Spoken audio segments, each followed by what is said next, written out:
నేను ఇక్కడ ఆనందంతో సంతోషంగా మాట్లాడుతున్నానంటే మొదటి వ్యక్తి నేను అడిగిన వెంటనే ఏ రంగాన్ని కూడా కాదనకుండా ఆ రంగం ఈ రంగం ఆ పని ఈ పని కానకుండా గ్రామాలలో మీరు అడిగిన దానికి ప్రతి విషయానికి నేను ముఖ్యమంత్రి గారి దగ్గరికి వెళ్ళి అన్ని రంగాలలో అభివృద్ధి చెందడానికి నిధులు సమకూర్చింది కాబట్టే ఈరోజు మనం అందరం నియోజకవర్గం నిండు కుండలాగా ఉందని చెప్పేసి మనం చేస్తా ఉన్నాను. మేము చెప్పక తప్పది. నా కాన్స్టిట్యున్సీలో నేను అడిగిన దానికి ఇంతవరకు మీ నోట్ నుంచి నో అని రాలే, ఇది కాదు, ఇది రాదు, ఇది పోదని రాలే. మండలాలు అడిగినాను, మండలాలు ఇచ్చారు, 5 మండలాలు. ఇరిగేషన్ ప్రాజెక్ట్ నా కాన్స్టిట్యున్సీ 1,50,000 ఎకరాలు, 1,00,000 ఎకరాలు నిజాం సాగర్ కింద ఉంటుంది, 25 ఎకరాలు లిఫ్ట్ ఇరిగేషన్ కింద ఉంటుంది, మరొక 25,000 ఎకరాలు నాన్ కమాండ్ ఏరియా ఉంటుంది. నిజాం సాగర్ రాయకట్టు కింద ఉన్నటువంటి కాలువలు అన్ని కలుపుకొని చెరువులు, కుంటలు, చెక్ డ్యాములు, మత్తళ్ళు, మిషన్ కాకతీయ కలుపుకొని మీ ఆదేశం ప్రకారంగా నా నియోజకవర్గానికి 1,000 కోట్ల రూపాయలు సాగునీటి రంగానికి డబ్బులు ఇచ్చారు మీరు. ఇక ప్రత్యేక సహాయం నా కాన్స్టిట్యున్సీకి అందరూ ఆశ్చర్యపోతారు. పోచారం శ్రీనివాసరెడ్డి గారు డబుల్ బెడ్ మిల్లు ఎట్లా కట్టించారో అడుగుతున్నారు. అది మీకు తెలుసు, నాకు తెలుసు ఎట్లా కట్టుకున్నాము. వారి దయతో మెల్లగా మెల్లగా మెల్లగా మెల్లగా 11,000 ఇండ్లు తీసుకొచ్చినటువంటి ఒకటే కాన్స్టిట్యున్సీ బాన్స్వాడ కాన్స్టిట్యున్సీ. వదిన బస్సులో పోతున్నాం, అప్పటికి 5,000 ఇచ్చింది సారు. అడగాలనా వద్దా భయమేస్తుంది. మీరేమో ఇక్కడ కోరికలు కోరుతున్నారు పెద్ద మాకు కావాలని.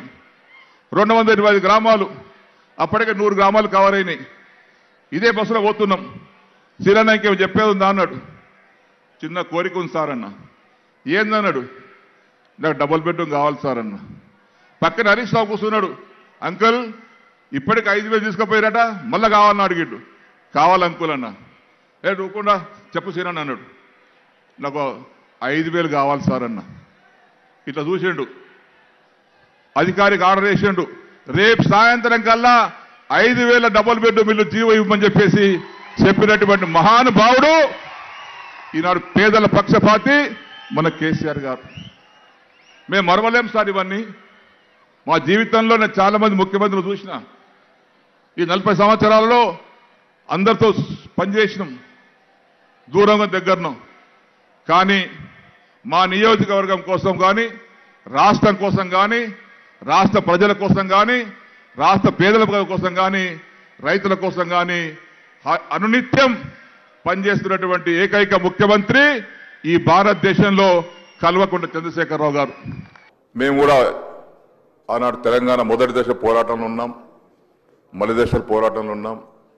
ఇప్పుడు కూడా మీ నాయకత్వంలో ఇక్కడ శాసనసభ్యుడిగా ఉన్నాం.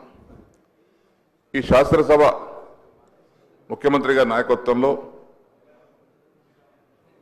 మనమందరం హుందాతనంతో, అన్నిటికంటే ముఖ్యం నేను కూడా స్థానంలో ఉన్నప్పుడు కూడా చాలాసార్లు రిక్వెస్ట్ చేసేవాడిని, శాసనసభ మర్యాదలు, శాసనసభ హుందాతనాన్ని కాపాడుకోవాలి. మనం మాట్లాడే భాష, మనం మాట్లాడే తీరు బాహ్య ప్రపంచానికి ఆదర్శంగా ఉండాలి. అంతేగాని చిల్లర మల్లర మాటలు మాట్లాడుకొని ఒకరొకరు నిందించుకొని, తెలంగాణ రాష్ట్రం అంటే ఒక అత్యున్నతమైనటువంటి ఆదర్శమైన రాష్ట్రంగా మనం పేరు తెచ్చుకోవాలి. ఇలా దేశంలోనే కొత్త రాష్ట్రం ఏర్పడిన తర్వాత ఈ సంవత్సరం కాలంలోనే వివిధ కార్యక్రమాలు చేపట్టి, ఎందుకంటే నేను గత 25-30 సంవత్సరాలుగా శాసనసభలో ఉన్నాను. ఒక యువకుడు ముఖ్యమంత్రిగా అయిన తర్వాత వారి నాయకత్వంలో పనులు బాగా జరుగుతూ ఉన్నాయి. అందరూ ఆమోదించాల్సిందే. సరే, రాజకీయ విమర్శలు వేరు, వాస్తవాలు వేరు. కాబట్టి ఈనాడు వారి నాయకత్వం జరిగేటువంటి కార్యక్రమాలు కానీ, తెలంగాణ తల్లి రూపకల్పనలో వారు చేసేటటువంటి కృషి కానీ అభినందనీయమని చెప్పేసి కూడా ఈ సందర్భంలో తెలియపరుస్తా ఉన్నాను.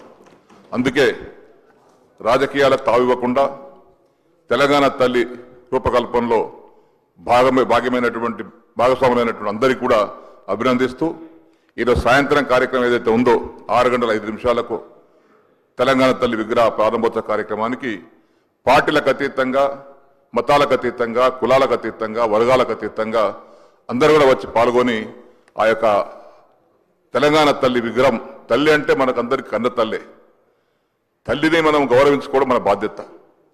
ఏ కడుపులో ఏ కొడుకు పుట్టినా, బిడ్డ పుట్టినా ఆ తల్లి జన్మిస్తేనే మనం పుట్టాం.